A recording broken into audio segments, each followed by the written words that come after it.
Assalamualaikum warahmatullahi wabarakatuh. Bismillahirrahmanirrahim. Allahumma sholli ala sayyidina Muhammad. Walhamdulillahi rabbil alamin. Anak-anak sekalian, kelas 7, siswa-siswi MTS Ma'arif Nahdlatul Ulama yang berbahagia, alhamdulillahi rabbil alamin. Untuk kali ini kita belajar bersama pelajaran fikih semester 2 bab 3 menjelaskan tentang sholat dalam keadaan darurat. Anak-anak sekalian, tujuan pembelajaran kita kali ini ada 3. Yang pertama, menjelaskan ketentuan sholat dalam keadaan darurat. Yang kedua, mengetahui tata cara sholat dalam keadaan darurat. Dan yang ketiga, mengaplikasikan sholat dalam keadaan darurat dengan baik dan benar.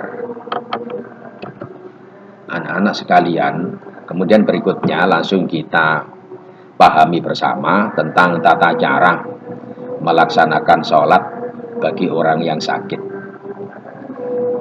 Anak-anak sekalian, ibadah sholat merupakan induk atau tiang agama.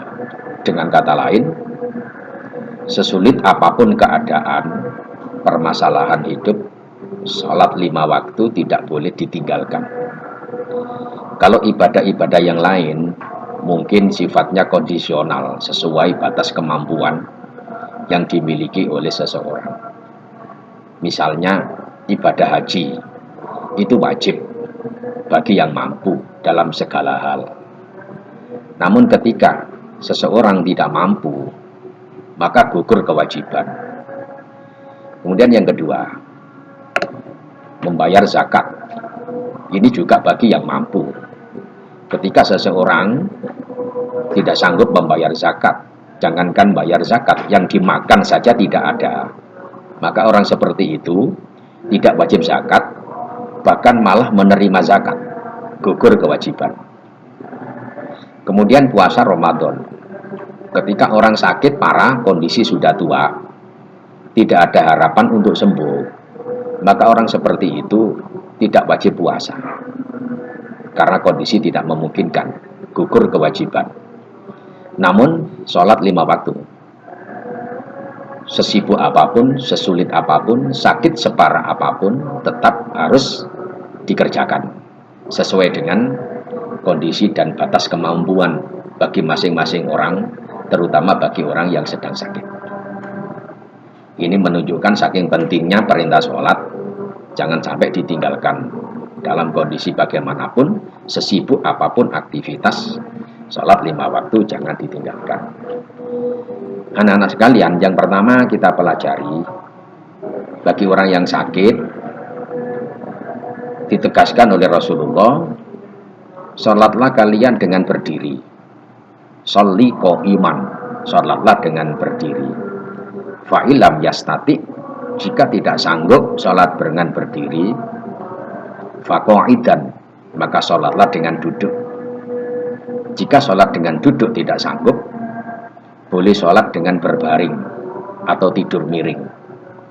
Sholat dengan berbaring tidak sanggup, boleh sholat dengan tidur terlentang atau tidur sambil melumah, bahasa Jawanya, sesuai dengan batas kemampuan yang kita miliki.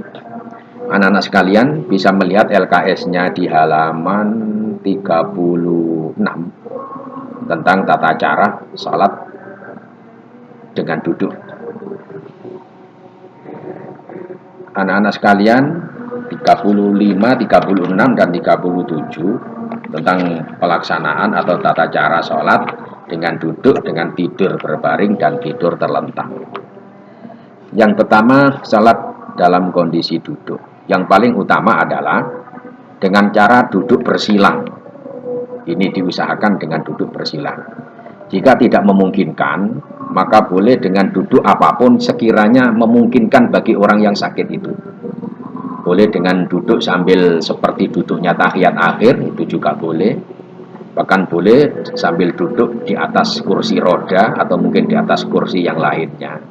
Sholat dalam kondisi duduk.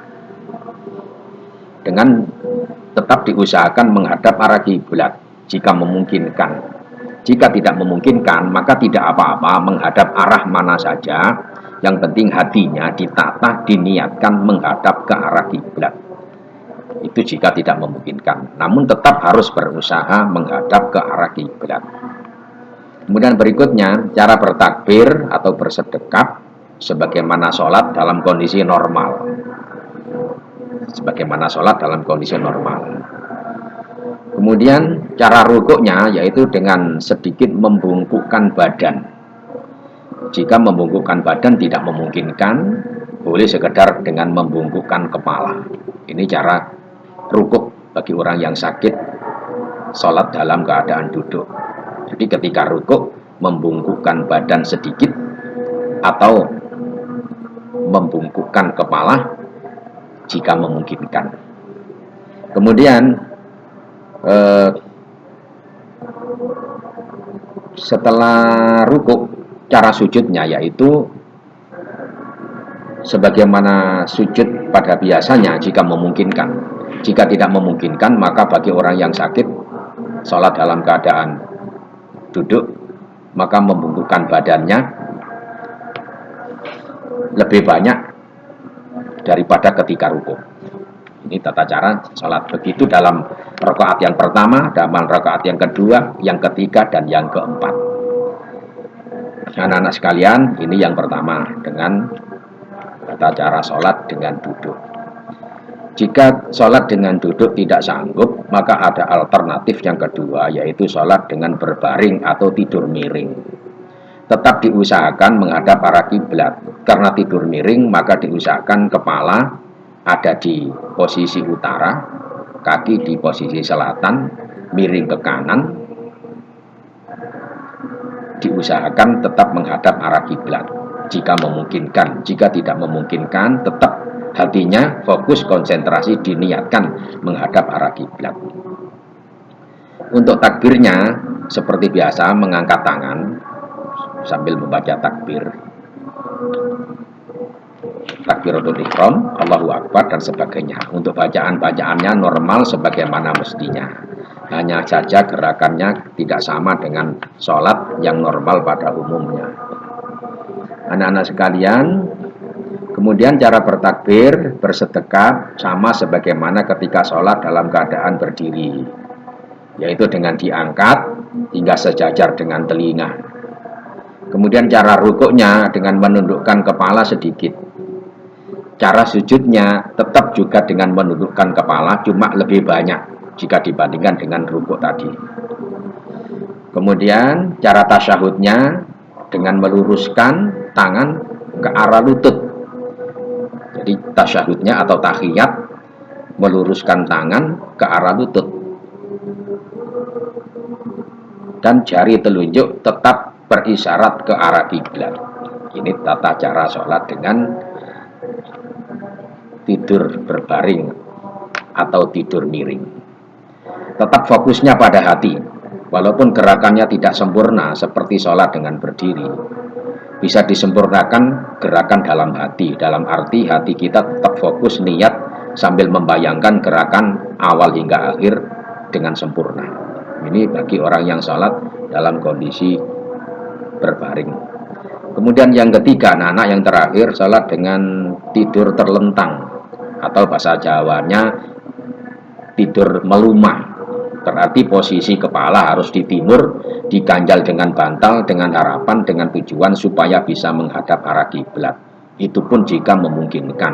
Jika tidak memungkinkan, boleh menghadap arah mana saja. Yang penting hatinya diniatkan menghadap arah kiblat. Anak-anak sekalian yang berbahagia, cara takbir dan sedekap sama sebagaimana sholat dalam keadaan normal. Kemudian cara rukuknya dengan menundukkan kepala sedikit. Kedua tangan diluruskan ke arah lutut. Kemudian cara sujudnya dengan menundukkan kepala lebih banyak daripada ketika rukuk. Kemudian cara tasyahud atau tahiyat